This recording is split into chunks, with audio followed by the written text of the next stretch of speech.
कृष्णाय परमात्मने नमः। ஸ்ரீமத் பகவத்கீதை 10வது அத்தியாயம் விபூதி யோகம். பகவான் தன்னை எப்படி ஒவ்வொரு பொருட்களிலும் தியானிக்க வேண்டும் அப்படிங்கிறத இந்த படைப்பில் உள்ள சில பொருட்களை எடுத்துக்கொண்டு, முக்கியமான சில பொருட்களை எடுத்துக்கொண்டு, இந்தந்த விஷயங்கள்ல நான் இன்னதாக இருக்கிறேன் அப்படின்னு ஒன்னொன்னா சொல்லிக்கொண்டே வருகிறார். நம்ம இந்த வரிசையில பார்த்து கொண்டு வருகிறோம். 20வது ஸ்லோகத்திலிருந்து தன்னுடைய விபூதியை முதல்ல ஆத்மாவாக நான் தான் இருக்கேன் அப்படின்னு சொல்றார்.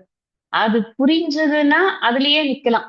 ஆத்மாவாக இறைவனே இருக்கிறார்னு அந்த விபூதி அவன் என்ன கேட்கிறான், அவன் எதுக்காக கேட்கிறான் அந்த இதை பண்ணணும்னு? சதா பரிச்சிந்தையன், எப்பொழுதும் அதையே நினைத்து கொண்டிருப்பதற்கு எனக்கு நீ எந்தெந்ததுல எப்படி எப்படி இருக்கேன், கேஷு கேஷு ச பாவேஷு அப்படின்னு கேட்டான். அதனால பகவான் நீ வெளியில எங்கேயும் அலைய வேண்டாம், முதல்ல உனக்குள்ளேயேதான் இருக்கேன் அப்படிங்கறத ஃபர்ஸ்ட் ஸ்டார்டிங் பாயிண்டா சொல்ற.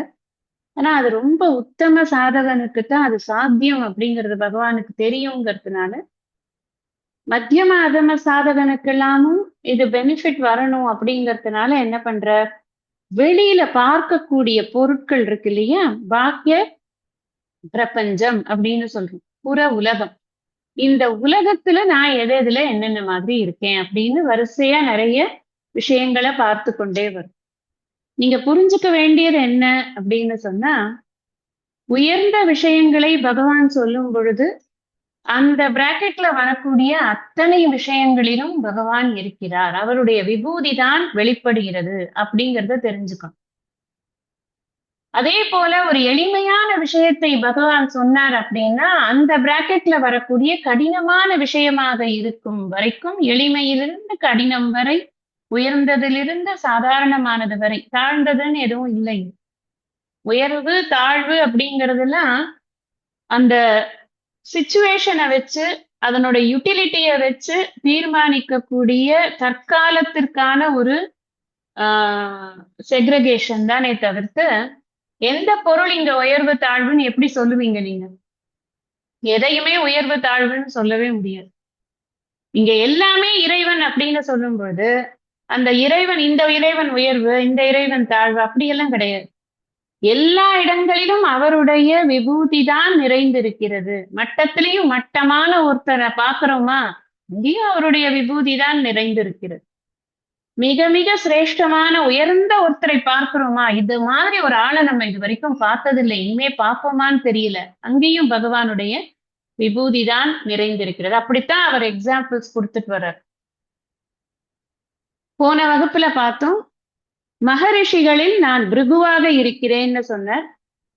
சொற்கள்ல நான் ஓர் அக்ஷர சொல்லாக இருக்கக்கூடிய ஓங்காரமாக இருக்கிறேன் அப்படின்னு சொன்னார். யஜ்யங்களில் நான் ஜப யஜ்யமாக இருக்கிறேன். யஜ்யம் அப்படின்னு சொன்னாலே சாக்ரிஃபைஸ்னு அர்த்தம். சாக்ரிஃபைஸ்னா என்ன அர்த்தம்?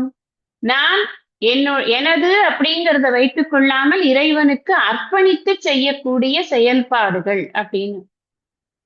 அதுல நான் ஒசத்தியானது எது அப்படின்னு சொன்னா ஜப யஜ்யத்தை தான் நான் ஒசத்தியா நினைக்கிறேன், அதுலதான் இருக்கேன் அப்படின்னு சொல்றேன்.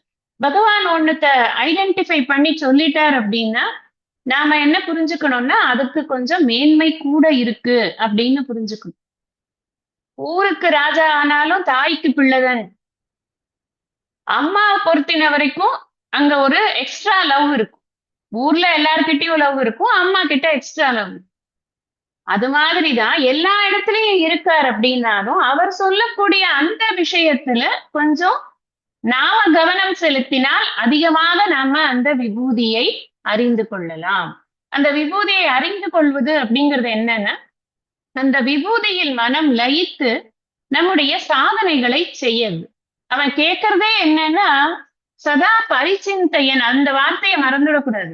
எனக்கு ஏதோ தெரிஞ்சுக்கணும்னு போல இருக்கு உன்னை பத்தி, நீ கொஞ்சம் லிஸ்ட் அவுட் பண்ணேன், நான் கேட்டுட்டு இருக்கேன், நல்லா இன்ட்ரெஸ்டிங்கா இருக்குப்பா, நீ சொல்லும் போது கொஞ்சம் ஸ்டோரி கேட்கிற மாதிரி இருக்கு, தூக்கம் எல்லாம் போயிடுறது, கொஞ்சம் சொல்ல. அப்படி கேட்கல, நீ எதை, நீ சொல்லக்கூடியவற்றை எடுத்துக்கொண்டுதான் நான் தியானம் பண்ண போறேன், அதுல எனக்கு ஒன்னொன்னுத்துலயும் எது வசத்தின்னு சொல்லப்பா, உன்னுடைய குளோரி அங்க எங்க இருக்குன்னு சொல்லு அப்படின்னு கேக்குறாரு. அதனால இவர் எல்லாத்த பத்தியும் சொல்றார். ஒரு மலைன்னா மலையோட சிகரத்தை பத்தி சொல்றார், அசையாம இருக்கக்கூடிய மலையை பத்தி சொல்றார், ஆழ்ந்த நீர்நிலையை பத்தி சொல்றார். அப்புறம் சொல்றார் இதுலயே வந்து மகரிஷிகள்ல பிருகு சொன்னார். அப்புறம் சொற்கள்ல வந்து ஓர் அக்ஷர சொல்லாக இருக்கக்கூடிய ஓங்காரமாக இருக்கிறேன்னு சொன்னார். யஜ்யங்கள்ல ஜப யஜ்யமாக இருக்கிறேன்னு, அசையாத ஸ்தாவரமாக இருக்கக்கூடிய ஒரே இடத்துல இருக்கக்கூடிய பெரிய மலை அப்படிங்கிற வெரைட்டி எடுத்துட்டியானா நான் எதுவா இருக்கேன்னா ஹிமாலயமாக இருக்கிறேன் அப்படின்னு. இன்னைக்கும் மற்ற மலைகளுக்கெல்லாம் இல்லாத ஒரு ஸ்பெஷாலிட்டி என்ன? இது மாதிரி பனிமலைகள் நீங்க வந்து அமெரிக்காலயோ இல்ல யூரோப்லயோ போனா ஏகப்பட்டது இருக்கு. ஒண்ணு ரெண்டு இல்ல, நிறைய இருக்கு. அதுலயும் பனி வந்து 365 நாளும் ஸ்னோ கேப்பா இருக்கக்கூடியதெல்லாம் இருக்கு. ஆனா அது ஏன் வந்து அவ்வளவு இதுவா இல்ல, டிவைனா இல்லன்னு இங்க டிவினிட்டி இங்க இருக்குன்னு பகவானே சொல்றாரு. இங்கதான் டிவினிட்டி இருக்கு. அதனாலதான் எல்லாரும் தேடிக்கொண்டு ஓடி வருகிறார்கள். ஏன்னா இமயமலையில எதுக்கு தபஸ் பண்ணணும்? நம்ம எல்லாரும் இப்போ வெளிநாட்டுக்கு போறோம்னு வச்சுக்கோங்களேன். நம்ம என்ன பண்ணுவோம் அங்க போன உடனே? சரி, நம்ம இங்க வந்து ஸ்கீயிங் பண்ணலாம்ப்பா, இந்த இடத்துல உண்டா கேளுங்க, நம்ம காலில் அது இதெல்லாம் மாட்டி விட்டு சைன்னு சறுக்கலாம், ஜாலியா இருக்கும். பனிச்சறுக்கு விளையாட்டு, பனிச்சறுக்கு போட்டிகள், பனிச்சறுக்குல போலோ, பனிச்சறுக்குல கோல்ஃப், எல்லாம் விளையாடுறதுக்கு தான் ஆசைப்படும். எங்கேயான போய் அங்க எங்க தொகை இருக்கா போய் இங்க வந்து தியானம் பண்ணலாம் பண்ணுவாங்களான்னு? இல்லையே. அது இங்கதான் நடக்கிறது. ஏன்னா இங்க அந்த டிவினிட்டி இருக்கு. இதுல இருந்தே நமக்கு தெரியறது. அதுங்க பகவான் சொல்றது நமக்கு புரிஞ்சுக்க முடியறது. அத்தனை பேர் வந்து அங்க ரஷ் பண்றாங்க எதுக்கு அப்படின்னா, இந்த ட்ரெக்கிங்னு போறவங்க கூட, இமயமலைக்கு ட்ரெக்கிங் போறவங்க நிறைய குரூப் இருக்காங்க. அது ட்ரெக்கிங்கே ஒரு பெரிய சாதனை ஆக்சுவலா அங்க. அந்த சாதனை அப்படின்னா சாதிக்கிற சாதனை அப்படி சொல்லல, ஆன்மீக சாதனைன்னு சொல்ல வரேன். ஏன்னா அவ்வளவு கடினமான ஒரு சூழ்நிலைகளை சந்தித்து மேல போகணும் நம்ம. ஒரு பெண் போய் கொடியை நாட்டுறது, பச்சேந்திரி பால் ஃபர்ஸ்ட் பண்ணாங்கன்னா சும்மா விஷயம் கிடையாது. அதுக்கு நிறைய தபஸ் வேணும். அந்த அங்க அங்க அந்த தபஸ் எல்லாம் பண்ணி ஏன் போகணும் அப்படின்னு சொன்னா அங்க ஒரு டிவினிட்டி இருக்கு. அந்த டிவினிட்டி நம்மள அங்க கூப்பிடுறது, அதான் விஷயம். அதனாலதான் இமயமலைக்கு போற ட்ரெக்கிங் அப்படிங்கிறது வேற ஒரு சப்ஜெக்ட். அது நீங்க நம்ம வந்து வெளிநாடுகள்ல இருக்கக்கூடிய மற்ற பனிமலைகள்ல போகக்கூடிய மலை ஏற்றம் அப்படிங்கிறது வேற சப்ஜெக்ட். அதனால பகவான் சொல்ற நான் இங்க இருக்கேன் அப்படின்னு. அடுத்தது விருட்சங்கள்ல நான் என்னவா இருக்கேன்னா நான் அஸ்வத்த விருட்சமா இருக்கேன். நிறைய சொன்னேன் போன வகுப்புலயே, இதெல்லாம் நான் விரிவா சொல்லிட்டேன். ஏதாவது விட்டுக்கிட்டு போயிருந்ததுனாதான் இப்ப நான் சொல்ல போறேனே தவிர ரீகேப் தான் போட்டுக்கொண்டு. விருட்சங்கள்ல அஸ்வத்த விருட்சமாக இருக்கிறேன். அரச மரமாக, அரசனாலே தெரியறது இல்ல, மரங்களுக்கு ராஜா அப்படின்னு தெரியறது இல்லையா? இப்ப ராஜா நராணாம் ச நராதிபம் சொன்னார். மனிதர்கள்ல நான் ராஜாவாக இருக்கிறேன் அப்படின்னும் சொன்னாரா இல்லையா? தேவ ரிஷிகளில் நான் நாரதராக இருக்கிறேன். எல்லாருக்கும் நல்ல புத்தி, நல்ல தீர்மானங்கள், நல்ல முடிவுகள் எடுக்கணும்னா அதுக்கு நாரதர் வந்து உள்ள இன்டர்வீன் ஆகணும். ஒரு பிரச்சனைய வந்து கொண்டு வரணும், இல்ல பிரச்சனைக்குள்ள அவர் வந்து அதை சொல்லி சால்வ் பண்ணணும். அப்படிதான் ஒரு புராணமா பாக்குறோம். நம்ம நாரதர் ரோல ஜோக்கர் ரோலா எடுத்துக்க கூடாது. நாரதரோட ரோல் என்ன அப்படின்னா, எல்லாருக்குள்ளேயும் இருக்கிற புத்தி சக்தியை தூண்டிவிட்டு அதன் மூலமாக அவர்களுக்கு நன்மை கிடைக்க வைப்பதுதான் நாரதருடைய ரோல். நமக்குள்ளேயே நிறைய நாரதர்கள் இருப்பாங்க. அவங்க அதுக்கு நாரதர்னு சொன்ன உடனே கலகம் மூட்டி விட்டு சண்டையை மூட்டி விட்டுருவாப்பா அப்படி சொல்ல வரல நான். அதுதான் அதனாலதான் நாரதரை அப்படி பிக்ஸ் பண்ணக்கூடாதுன்னு சொல்றேன் நான். இது சரியான நாரதர் அப்படின்னு சொல்லக்கூடாது. நமக்கு இப்ப தெரிஞ்சு போச்சா நாரதரோட மேன்மை தெரியறதே, அப்ப கூட நம்ம அந்த மாதிரி சொல்லக்கூடாது. அது ஏன் படிக்காம தெரியாம இருக்கிறவங்க சொன்னா சொல்லிட்டு போறாங்க. நாம எப்படி சொல்லணும்? நாரத முனி அப்படிங்கறத ரொம்ப ரொம்ப சிரேஷ்டம். நிறைய வந்து புராணங்கள்ல அவரோட இன்டர்வென்ஷன் இல்லாம ஒரு புராணமே கிடையவே கிடையாது. ஏன் இந்த பாகவதமே எப்படி வந்தது? வியாசருக்கு உபதேசம் பண்ணி அந்த பாகவதத்தை எழுத வச்சவர் யாரு? இன்னைக்கு அவ்வளவு ரிலீஸ் பண்றோம் நம்ம. இத்தனை கதைகளா அப்படின்னு எப்படி தெரியறது? நமக்கு இத்தனை கதைகள் இருக்குன்னு எப்படி தெரிஞ்சது? அவர் சொல்லலைன்னா வியாசர் எழுதியிருக்க மாட்டார். சோகமாவே அப்படியே இருந்துட்டு போயிருப்பார். யாராவது ஒருத்தர் தூண்டணும், ஜனங்களுக்கு நன்மை பண்ணணும். அதுதான் நாரதர். நாரம் ததாதி இது நாரதக அப்படின்னு சப்தத்துக்கான விளக்கம்.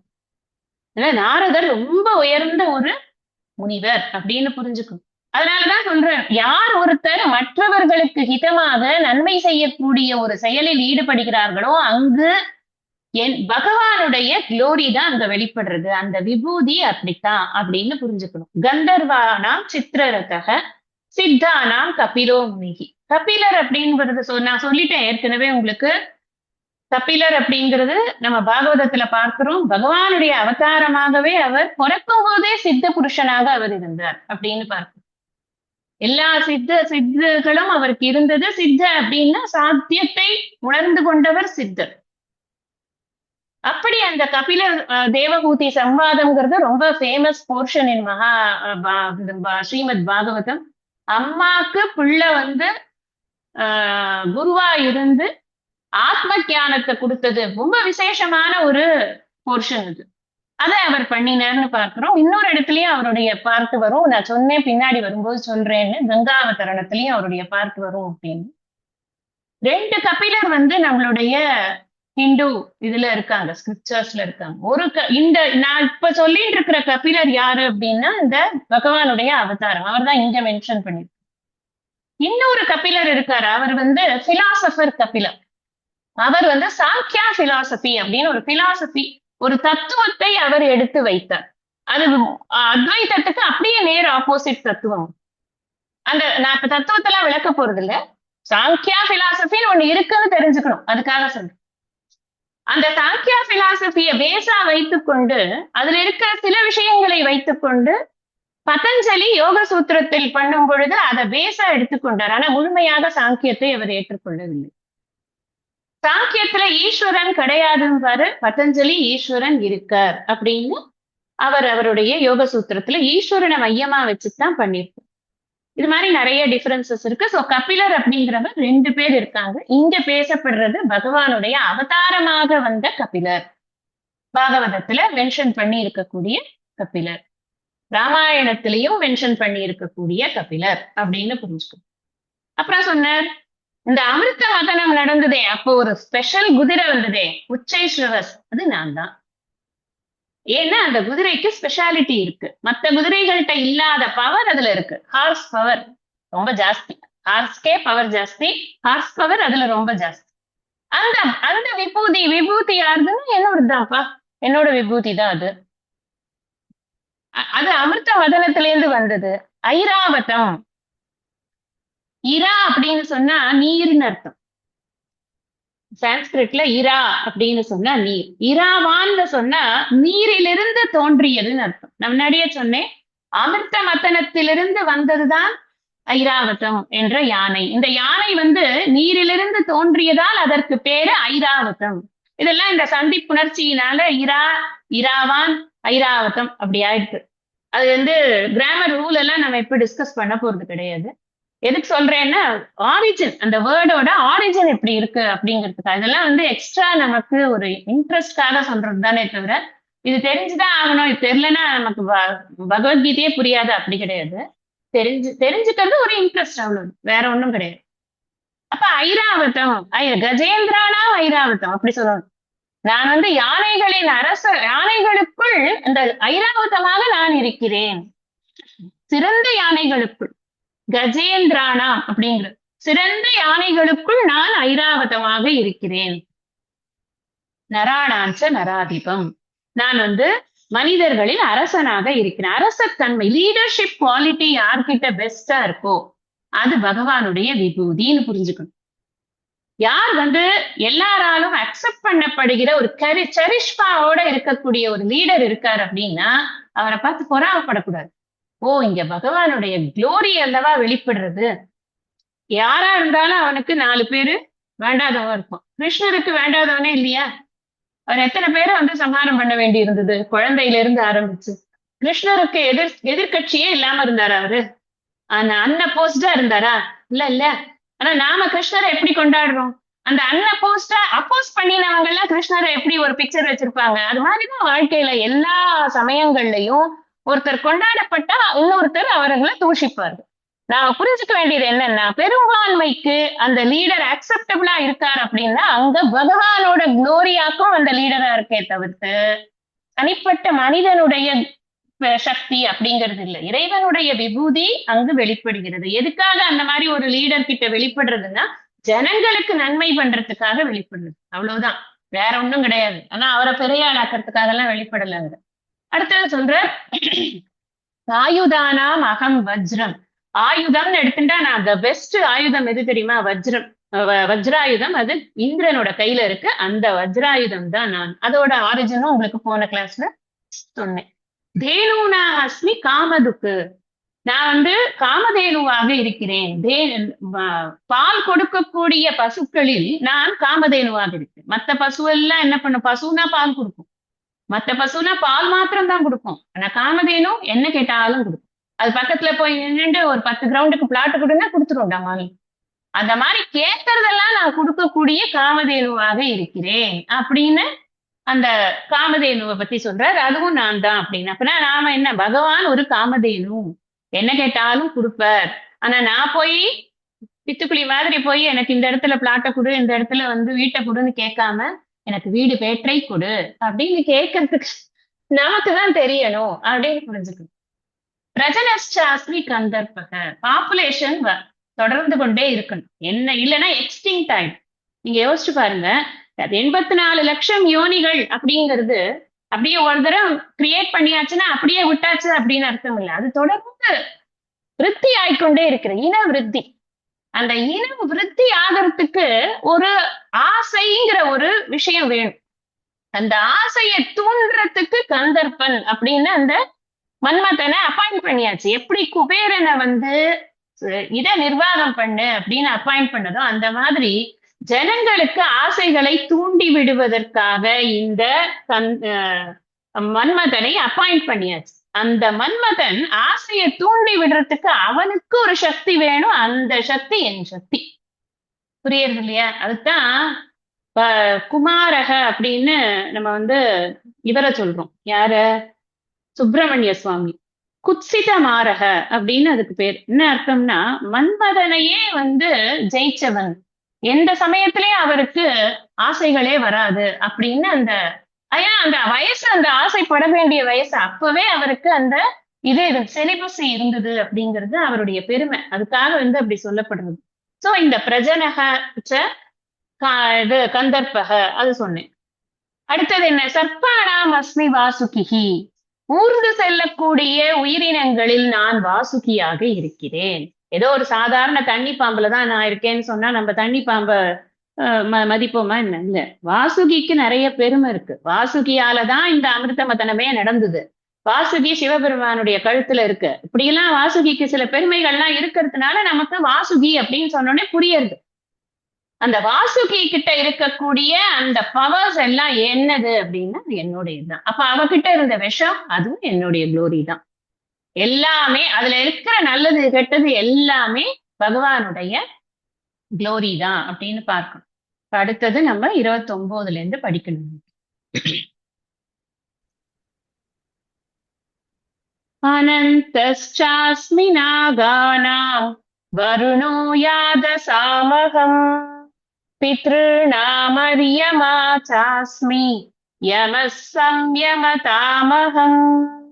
நாகானாம் நாகப்பாம்புகளுள் அகம் நான் அனந்தக அனந்தனாக அஸ்மி இருக்கிறேன். யாதசாம் நீர் தேவதைகளுள் வருணக வருணன் அகம் நான். பித்ருநாம் பித்ருக்களுள் அரியமாச்ச அரியமாவாகவும் சம்யமதாம் அடக்குபவர் அல்லது கட்டுப்படுத்துபவருள் யமக யமனாகவும் அஸ்மி இருக்கிறேன். நாகப்பாம்புகளுள் நான் அனந்தனாக இருக்கிறேன். நீர் தேவதைகளுள் வருணன் நான். பித்ருக்களுள் அரியமாவாகவும் அடக்குபவர் அல்லது கட்டுப்படுத்துபவருள் யமனாகவும் இருக்கிறேன். இப்ப வேற ஒரு செட் ஆஃப் 4 விஷயம் சொல்ற. நம்ம முன்னாடி பார்த்தோம் சர்ப்பானாம் அஸ்மி வாசுகிஹி அப்படின்னு பார்த்தோம். ஊர்ந்து செல்லக்கூடிய உயிரினங்கள்ல நான் வாசுகியாக இருக்கிறேன். அதுவும் பாம்பு தானே, இதுவும் பாம்பு தானே அப்படின்னு நமக்கு தோணும். இந்த பாம்புகள்லயே நிறைய வெரைட்டிஸ் இருக்கு. ஒன்னொன்னுத்துக்கு ஒரு விதமான சக்தி இருக்கு. ஒன்னொன்னுத்துக்கு ஒரு விதமான அந்த விஷத்தன்மை அப்படிங்கிறதுலாம் மாறுபடுறது நாம ஒரு வயக்காட்டுல போனாலே ஒரு 4-5 வெரைட்டி பாம்பை பார்க்க முடியும் இல்லையா? சாதாரண தண்ணி பாம்பு, தென்னை ஓலையில இருக்கிற ஓலை பாம்பு, அப்புறம் கட்டுவிரியன், நாகம், இப்படி நிறைய விஷயங்கள் நம்ம இப்படி பார்க்கும் போதே தெரியும். அந்த மாதிரி நிறைய ஸ்பீஷீஸ் இருக்கு இல்லையா? அதுல நாகப்பாம்பு அப்படிங்கிற ஸ்பீஷீஸ் கொஞ்சம் ஸ்பெஷலா சொல்லப்படுறது. அது பல தலைகள் உள்ள நாகப்பாம்பு அப்படிங்கிறது இருக்கு, ஒரு தலை உள்ள நாகப்பாம்புங்கிறது. இந்த பல தலைகள் உள்ள நாகப்பாம்பு அப்படிங்கிறது இன்னும் கொஞ்சம் பவர்ஃபுல்லா இருக்கு. அதுல இந்த பல தலைகள் உள்ள நாகப்பாம்புல இந்த ஆதிசேஷனாக இருக்கு இல்லையா, பகவானுடைய மெத்தையாக இருக்கே எங்க பார்க்கடல்ல. இப்ப சுவாமி தயானந்த சரஸ்வதி சுவாமிஜி ரொம்ப வேடிக்கையா சொல்லுவார், இந்த உலகத்திலேயே ஃபர்ஸ்ட் ஸ்ப்ரிங் மேட்ரஸ் எது அப்படின்னா இந்த அமுங்குற மெத்தை இருக்கு இல்லையா. இப்பதானே நாம ஃபோம் மேட்ரஸ், அதுல ஸ்ப்ரிங் மேட்ரஸ் எல்லாம் போட்டு இப்ப படுத்துக்கிறோம். முன்னாடி காலத்துல எல்லாம் தரையில பாய விரிச்சு படுத்துட்டு இருந்தது. அப்புறம் ஒரு மெத்தைன்னு ஆரம்பிச்சதுக்கு அப்புறம் அதுல நிறைய வெரைட்டிஸ். ஆரம்பத்துல வந்த ஃபர்ஸ்ட் ஸ்ப்ரிங் மேட்ரஸ் எதுன்னா இந்த இவர்தான், ஆதிசேஷன் தான் அப்படின்னு சொல்லுவார். ஞாபகம் வந்ததுன்னு சொன்னேன். பகவான் அதுல ஆழ்ந்த துயில்ல இருக்கார் அப்படின்னு பார்க்கடலில் பள்ளி கொண்ட பெருமானாக நம்ம பார்க்கிறோம். அந்த ஆதிசேஷனுக்கு ஒரு பெயர் என்னன்னா அனந்தன் அப்படின்னு பெயர். அந்த அனந்தனாக நான் இருக்கிறேன் அப்படிங்கிற 1000 தலைகள் கொண்ட ஆதிசேஷனாலும் கூட விவரித்து கூற முடியாதுன்னு நிறைய தடவை நம்ம இந்த விஷயத்த சொல்லுவோம். பகவானுடைய பெருமைகளை சொல்றதுங்கிறது அவரை ஒரு உதாரணமா எடுத்துப்போம். ஏகப்பட்ட நாக்கு அவர்கிட்ட இருக்கு அப்படின்னு. அதனால அந்த ஆதிசேஷனாக நான் இருக்கிறேன். அப்ப அந்த பாம்புன்னு எடுத்துக்கொண்டால் அதுல உயர்ந்த ரகமாக இருக்கக்கூடிய, உயர்ந்த நிலையில் இருக்கக்கூடிய அந்த பாம்பாக, அந்த பாம்பில் என்னுடைய சக்தி வெளிப்படுகிறது. நல்லா புரிஞ்சுக்கோங்க. அந்த பாம்பு தான் பகவான். நம்ம உடனே உட்கார்ந்து அப்படியே ஆதிசேஷனை பண்ணலாம் இல்ல. ஆதிசேஷன், நான் திரும்பி திரும்பி சொல்றேன், எனக்கு அழுக்கவே அழுக்காது, உங்களுக்கு அழுத்தாலும் பரவாயில்ல, கேட்டுக்கோங்க. ஆதிசேஷன் ஆதிசேஷனாக இருப்பதற்கு எந்த சக்தி காரணமோ அது பகவானுடையது. புரிஞ்சுக்கணும். அதுதான் இப்ப திங்க் பண்றது பூரா பகவானுடைய சக்தியை தவிர ஒரு இண்டிவிஜுவலுடைய பெருமையே கிடையாது. அங்க இண்டிவிஜுவல்ங்கிறவரே நகர்றார். அங்க பகவானுடைய பெருமை தான் வெளிப்படுறது அப்படின்னு புரிஞ்சுக்கணும். அடுத்தது என்ன சொல்றார்? அனந்தக சொல்லியாச்சு. யாதசாம், யாதசாம்னு சொன்னா நீர் நிலைகள், அதை காக்கும் தேவதை. இந்த நீருங்கிறது உங்களுக்கு தெரியும், எல்லாருக்கும் ஜென்ரலா தெரிஞ்ச விஷயம் தான். எத்தனை வகையான நீர்நிலைகள் இருக்கிறதுன்னு கேட்டா எல்லாரும் அப்படியே ஒரு ரவுண்ட் வெளியில போயிட்டு வந்தாலே சொல்லிடலாம். குளம், குட்டை, ஏரி, சால், சட்டி, குடம் எல்லாம் தான் நீரை சேமித்து வைக்கக்கூடிய இடமாக இருக்கிறது, இதுதானே? அது மாதிரி நீர் நிலைகள்ங்கிறது நிறைய இருக்கு. அதுல அதற்கு அதிபதியாக இருக்கக்கூடிய அந்த நீரை எல்லாம் சரியாக நிர்வாகம் பண்ணக்கூடிய ஒரு வேலை யாருக்கு கொடுத்திருக்கு அப்படின்னு சொன்னா வருண பகவானுக்கு கொடுத்திருக்கு. அந்த வருணனாக, நீர் நிலைகளில் நான் வருணனாக இருக்கிறேன். அதாவது நான் தான் அதை நிர்வாகம் பண்ணக்கூடிய வருணனாக இருக்கிறேன் அப்படின்னு இருக்கு. இப்ப இந்த நீர் நமக்கு பிரயோஜனப்படக்கூடிய தன்மையை ஏன் பெற்றிருக்கிறது அப்படின்னா அங்க இறைவனுடைய விபூதி வெளிப்படுகிறது வருணனாக. அதனால நீர் பிரயோஜனப்படக்கூடிய தன்மையை பெற்றிருக்கிறது அப்படின்னு நம்ம தெரிஞ்சுக்கிறோம். அடுத்தது சொல்றார், பித்ருநாம் அரியமா, பித்ருக்களில் அரியமாவாக இருக்கிறேன். இந்த பித்ருங்கிறவர் யாரு அப்படின்னு கேட்டா, நம்மிடையே வாழ்ந்து நம்மளோடயே இருந்து நம்ம ஒரு ஏதாவது ஒரு உறவு, நம்மளோட அப்பா, நம்மளுடைய தாத்தா, அந்த மாதிரி இங்கேயே இருந்து நம்மளோட வாழ்ந்து சரியான தார்மீகமான வாழ்க்கையை வாழ்ந்து, எப்படி தர்மத்தை கடைபிடிக்கணுமோ அப்படி தர்மத்தை கடைபிடித்து வாழ்ந்து இங்கிருந்து உடலை நீத்து மேலுலகம் செல்கிறார்கள். அவர்களுக்கு முதல்ல கொடுக்கக்கூடிய ஸ்டேட்டஸ் என்னன்னா பித்ரு அப்படிங்கிற ஸ்டேட்டஸ் தான் ஃபர்ஸ்ட் கொடுக்கப்படுறது. இந்த நித்தியமா ஹோமங்கள்லாம் பண்ணி உபாசனைகள்லாம் பண்ணி அவர்கள் இந்த உடலை உபாசனா பண்ணி பிறகு இறைவனை பற்றிய சிந்தனையோடு இந்த உடலை நீத்தவர்கள் அப்படிங்கிறவளுக்கு ஸ்டேட்டஸ் வேற.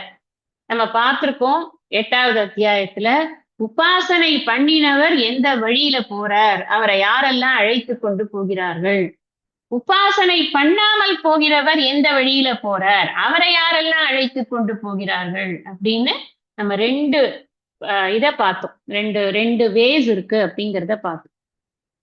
இங்க பித்ரு அப்படிங்கிற ஸ்டேட்டஸ் யாருக்குன்னா உபாசனை பண்ணினவருக்கு இல்லை.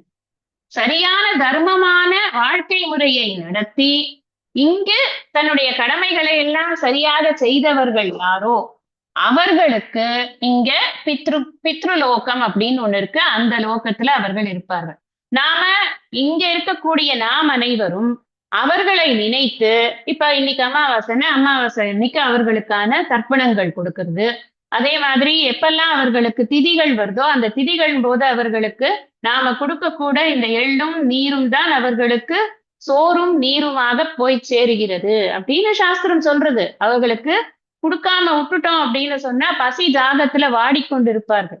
அதனால க்ஷுத் பிபாசா இல்லாம இருக்கணுங்கிறதுக்காக நான் இதை கொடுக்கிறேன் அப்படின்னு தான் அந்த மந்திரமே வரும். பசியும் தாகமும் இல்லாமல் அவர்கள் இருப்பதற்காக நான் இவற்றை கொடுக்கிறேன் அப்படின்னு. ஒருத்தரும் ஒரு நம்ம பண்ணக்கூடிய ஒரு சடங்குலையும் 3 பேரை நம்ம சொல்லி சொல்லி பண்ணுவோம்.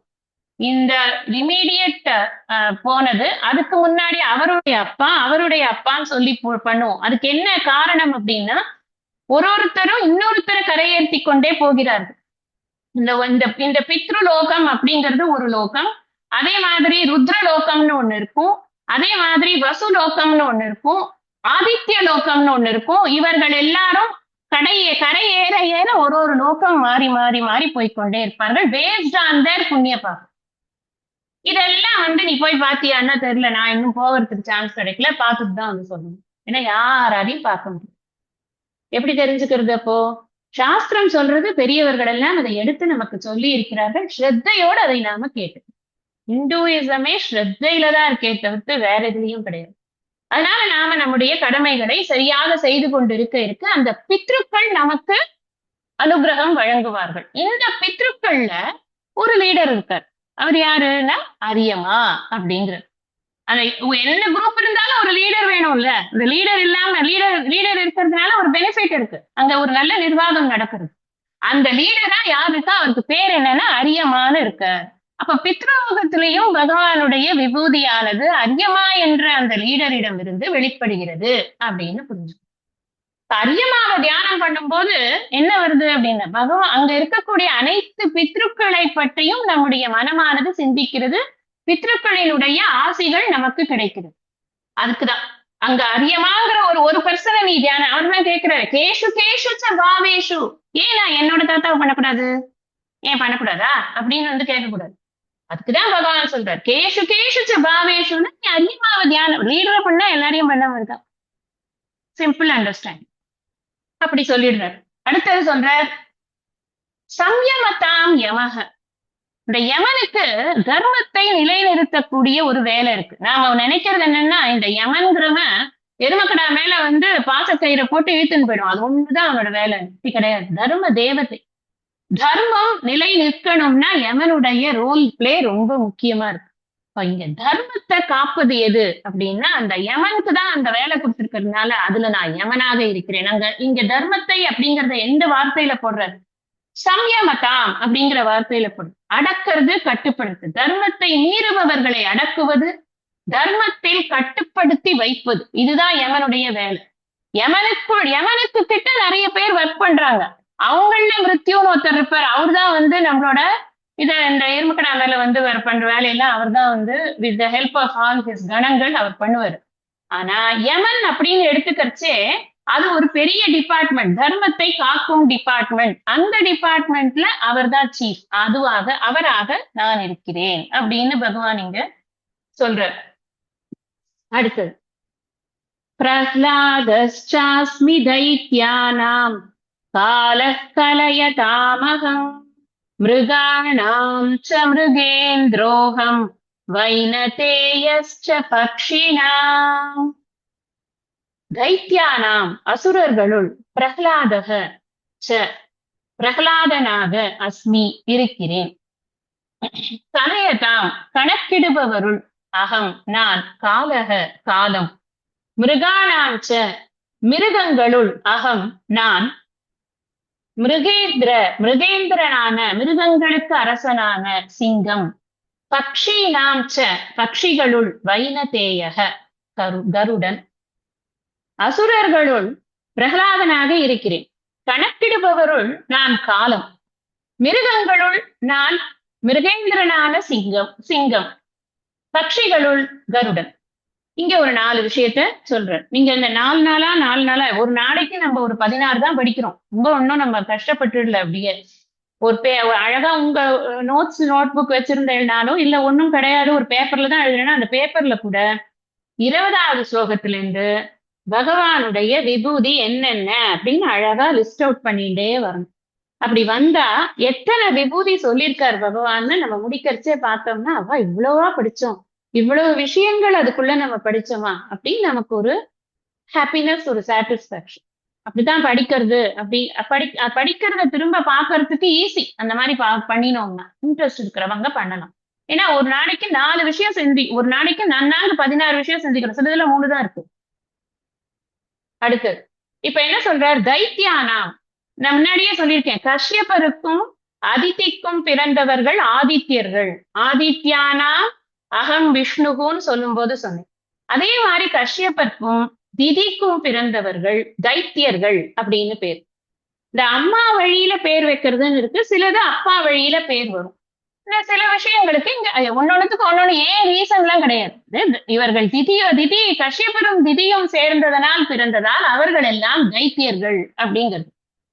அதே மாதிரி கஷ்யப்பரோட தனு அப்படின்னு ஒரு மனைவி சேர்ந்தா, அவளுக்கு பிறந்தவர்கள் எல்லாம் தானவர்கள். இந்த தைத்தியர் தானவர் ரெண்டையும் சேர்ந்துதான் புராணங்கள்ல சொல்லப்படும். ஏன்னா இந்த 2 குரூப்புக்குமே என்னன்னா அசுர குணம் தான் ஜாஸ்தி. அதுக்கு ரீசன் என்ன அப்படின்னா, அந்த திதிக்கு இருந்தது அசுர குணமாக இருந்தது. அவள் அப்ரோச் பண்ற வேலை இருக்குல்ல, அந்த வேலையெல்லாம் அசுர குணத்தோடு குழந்தைகள் பிறக்கக்கூடிய வேலையில தான் அவங்க சேர்றாங்க. அதனால அந்த குழந்தைகள் எல்லாமே அசுர குணத்தோட தான் பிறக்கிறது. சூரசம்ஹாரம் நடக்கிறது. அந்த கதையை நம்ம படிக்கிறச்சே சூரன் எப்படி பிறந்தான் அந்த ஒரு எபிசோடு மட்டுமே நீங்க நம்ம திங்க் பண்ணோம்னு வச்சுக்கோங்களேன், அப்ப நமக்கு நிறைய இன்சைட்ஸ் கிடைக்கும். இந்த குழந்தை பிறக்கிறதுங்கிறது ஒரு சாதாரண விஷயம் இல்ல, அதை ரொம்ப ஈஸியா எடுத்துக்க கூடாது. அங்கதான் நிறைய மிஸ்டேக்ஸ் எல்லாம் நடக்கும். வேலை ரொம்ப முக்கியம் அப்படிங்கறதெல்லாம் நமக்கு தெரியும். அதெல்லாம் பிராக்டிகலா பண்ண முடியுமா, அதெல்லாம் அதுக்குள்ளலாம் நான் போகல. பட் இன்சைட்ஸ் கிடைக்கும்னு சொல்ல வரேன். ஒரு புரிதல் கிடைக்கும் அப்படிங்கிறதுக்காக சொல்ல வரேன்.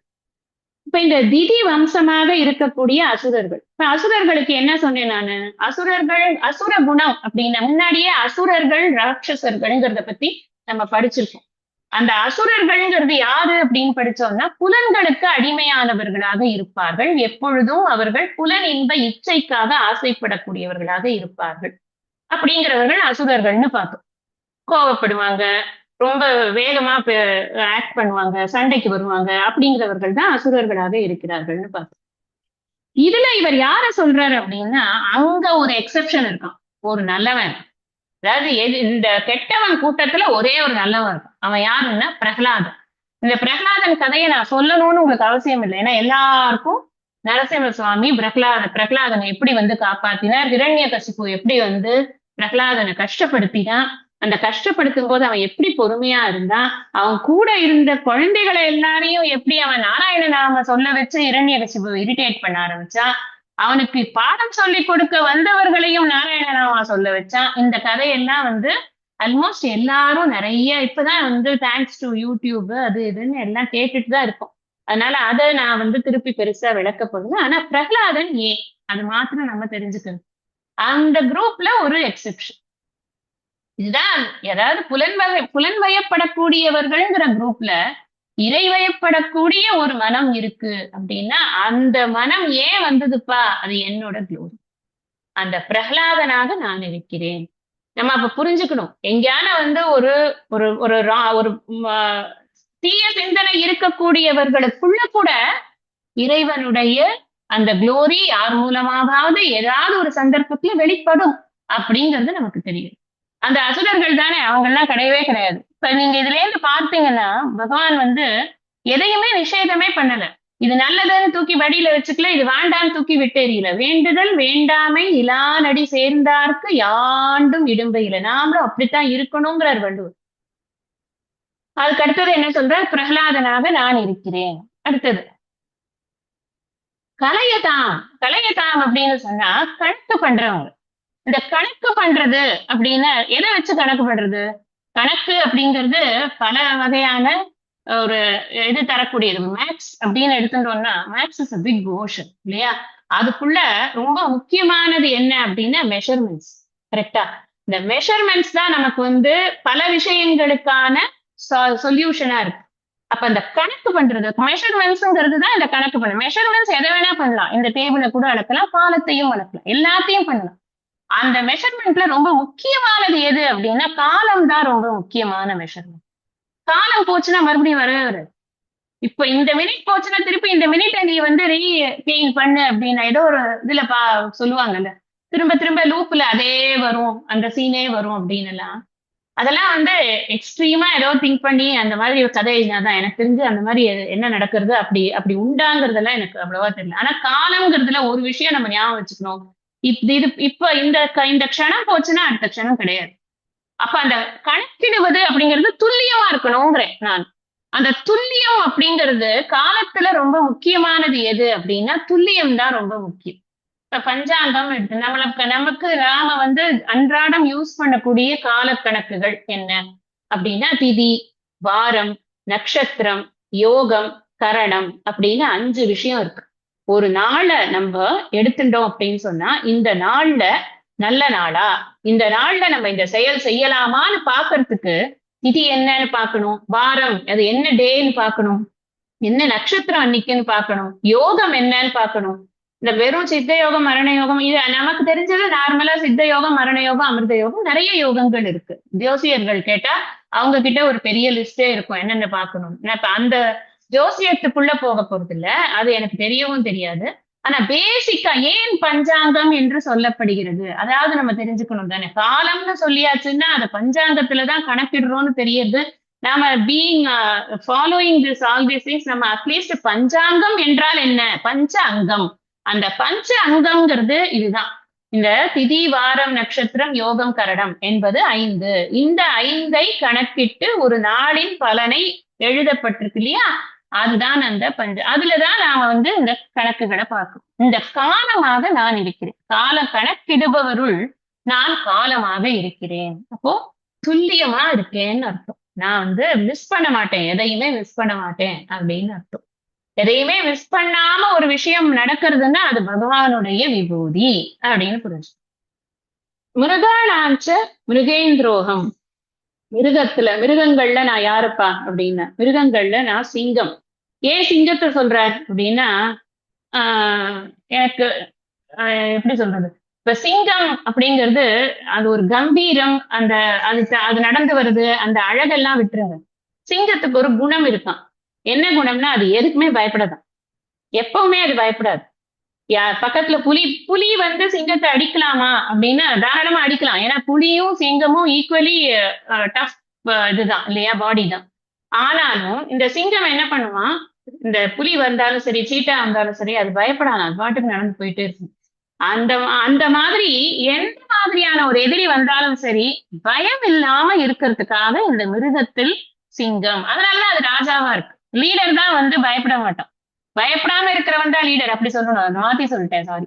பயப்படாம இருக்கிறவன் யாரும் அவன் தான் லீடர் இல்லையா? அப்ப நியாயமா தர்மமா நடந்ததுனாதான் பயப்படாம இருக்க முடியும். நம்ம அப்படி போடணும்.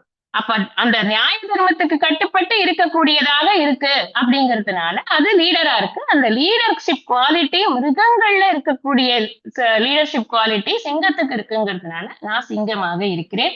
விஷயம் என்னன்னா பயமின்மை. அடுத்தது பட்சிகள்ல நான் வைனதேயனாக இருக்கிறேன். பக்ஷி அப்படின்னு சொன்னா பக்ஷம்னா ஒரு சைடுன்னு அர்த்தம்.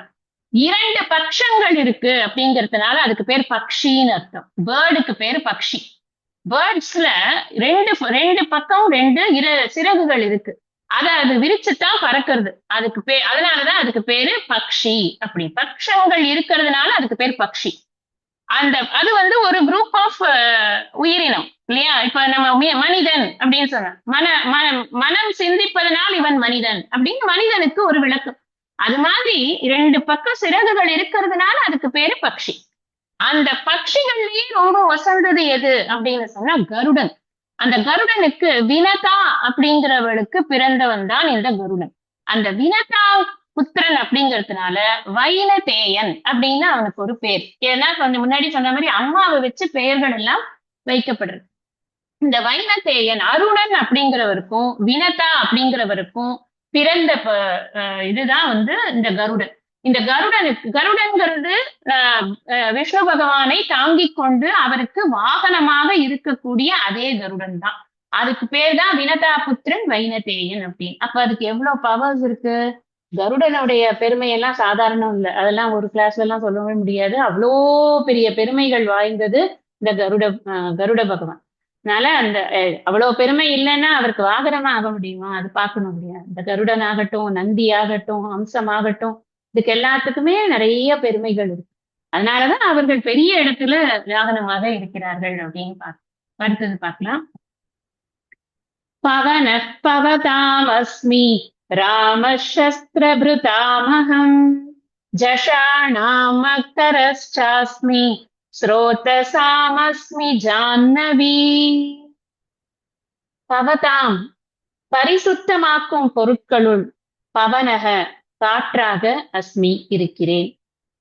சஸ்திரபிருதாம் ஆயுதம் தாங்குபவருள் அகம் நான் ராமக ராமனாக இருக்கிறேன். ஜஷாணாம் மீன்களுள் மகரக ச சுறாமீனாக அஸ்மி இருக்கிறேன். ஸ்ரோதசாம் நதிகளுள் ஜான்னவி கங்கை நதியாக ஜான்னவியாக அஸ்மி இருக்கிறேன். பரிசுத்தமாக்கும் பொருட்களுள் காற்றாக இருக்கிறேன். ஆயுதம் தாங்குபவர்களுள் நான் ராமன். மீன்களுள் நான் சுறா மீனாக இருக்கிறேன். நதிகளுள் நான் கங்கை நதியாக ஜான்னவியாக இருக்கிறேன் அப்படின்னு போட்டு சொல்லியிருக்க. இப்ப இங்க ஒரு 4 விஷயத்த பத்தி பேசுறேன். காற்று அப்படிங்கிறது இப்ப முன்னாடி ஃபர்ஸ்ட் ஒரு இடத்துல அக்னியாக இருக்கிறேன்னு சொன்னார். இப்ப இந்த இடத்துல வந்து காற்றாக இருக்கிறேன் அப்படின்னு சொல்றார். காற்று அப்படிங்கிறது இந்த சுற்றுச்சூழலை நமக்கு வாழறதுக்கு தகுதியானதாக ஆக்குறது எது அப்படின்னா காற்று பெரும் பங்கு வகிக்கிறது. அதனால ஒரு இடத்த வந்து இங்க ஒரு இடத்துல இப்ப நம்ம வீட்லயே உட்கார்ந்துருக்கோம். இப்ப நம்ம எல்லாரும் அவங்க வீட்டுல ஒரு ரூம்ல உட்காந்துருக்கோம்.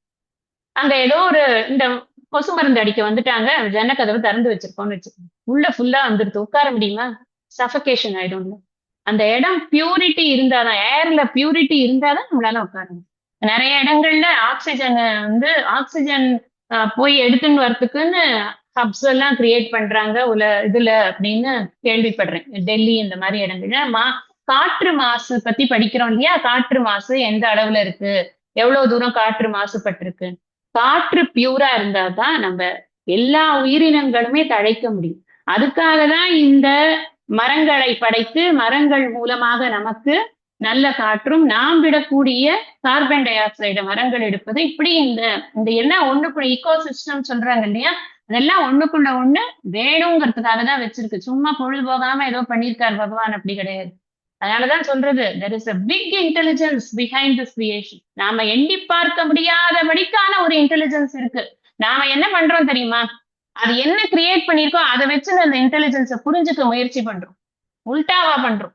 இன்டெலிஜென்ஸை புரிந்து கொண்டு அந்த விஷயத்தை அப்ரிஷியேட் பண்றதுக்கு நம்மளுக்கு வந்து அவ்வளவு இது இல்ல, பத்தல நமக்கு. அதனால நாம என்ன பண்றோம்னா அந்த விஷயத்தை வைத்துக்கொண்டு ஆஹா இதை படிச்சாலே அப்படின்னு நாம வியக்க ஆரம்பிக்கிறோம்.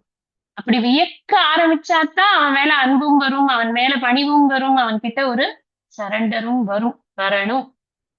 அப்போ நான் இந்த 5 பூதங்கள்ல காற்றாக நான் இருக்கிறேன். என்னத்தினாலன்னா காற்றுக்கு என்ன வேலைன்னு சொல்லிட்டு தான் சொல்றார். பரிசுத்தமாக்கும், இருக்கிற எல்லாத்தையும் பியூரிஃபை பண்ணக்கூடிய ஒரு காற்றாக நான் இருக்கிறேன் அப்படின்னு சொல்லியிருக்க. பிராணசக்தியாக இருக்கிறேன். புரிஞ்சுக்கணும். பிராணசக்தி இல்லை அப்படின்னு சொன்னா இங்க யாரும் வாழவே முடியாது. பிராணசக்தி தான் ஆக்சுவலா நம்ம பாடிக்குள்ள போய் வந்து பியூரிஃபை பண்ணி கொண்டு இருக்கிறது.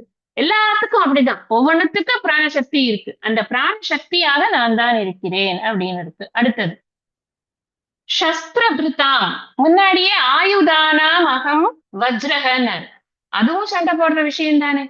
சஸ்திரபிருதாம் அகம் ராமக, இது ரெண்டுக்கும் என்னப்பா டிஃபரன்ஸ்? இந்த ஆயுதம் அப்படின்னு சொல்லும் பொழுது இத கையில வைத்து கொண்டு அந்த ஆயுதத்தை அடிக்கிறது. இந்த சஸ்திரபிருத்தான்னு சொல்லும் போது இந்த அஸ்திர சஸ்திரம் அப்படின்னு சொல்றது. இந்த ராமர் கிட்ட இருக்கிற வில்லுல இருந்து கிளம்பக்கூடிய அந்த அம்பானது எவ்வளவு சக்தி வாய்ந்தது அப்படிங்கிறது ராமாயணம் படிச்ச நம்ம எல்லாருக்கும் தெரியும். ஆரம்பத்தில இருந்து ஃபர்ஸ்ட் விஸ்வாமித்திரர் வந்து எந்த தைரியத்துல கூட்டின்னு போறாரு இத்துணூண்டு குழந்தைய. எல்லாம் நீ பேசாம வீட்டுல உட்காரு, எனக்கு தெரியும் அந்த பையன் நான் வேணுங்கிறத அவன் பண்ணுவான், வேணா லக்ஷ்மணர் மட்டும் கூட அழைச்சுன்னு போறேன்னு சொல்லிட்டு கூட்டிட்டு போய் என்ன பண்றாரு அவர் மாரீச்சன் சுபாகுவ விரட்டுறதே இவர்களுடைய அந்த அம்புகள் தான்.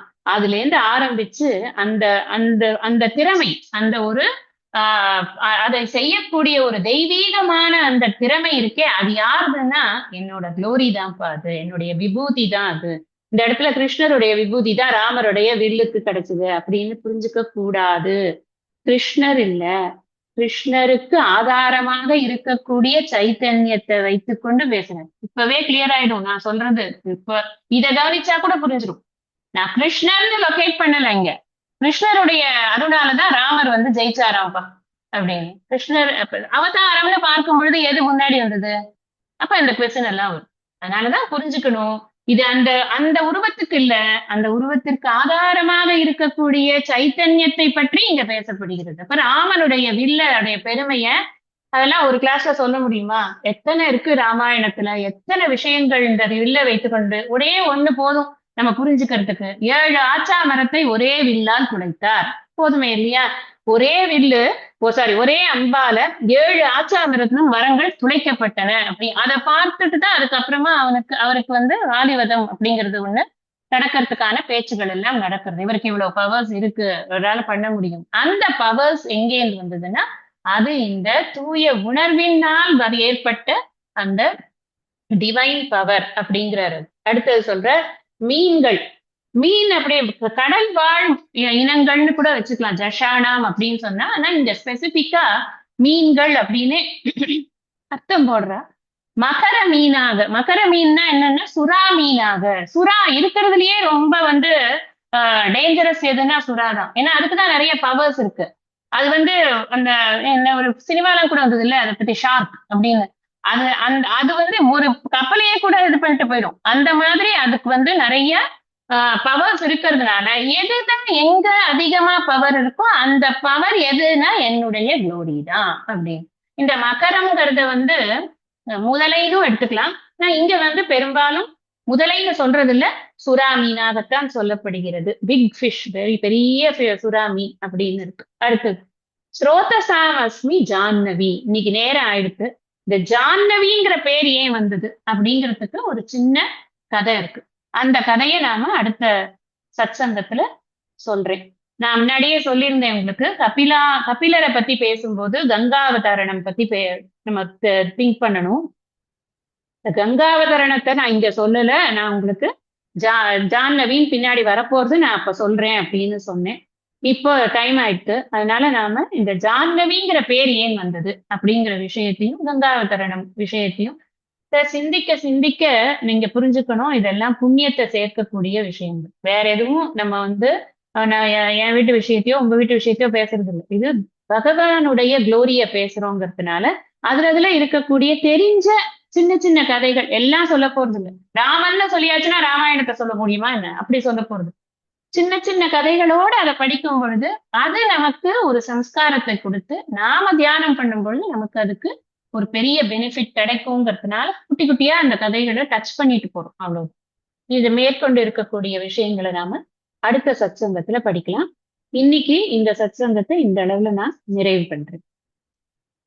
ஐயனே எனதுள்ளே நின்று அனந்த ஜென்மங்களாண்ட மெய்யனே உபதேசிக்க வெளிவந்த குருவே போற்றி.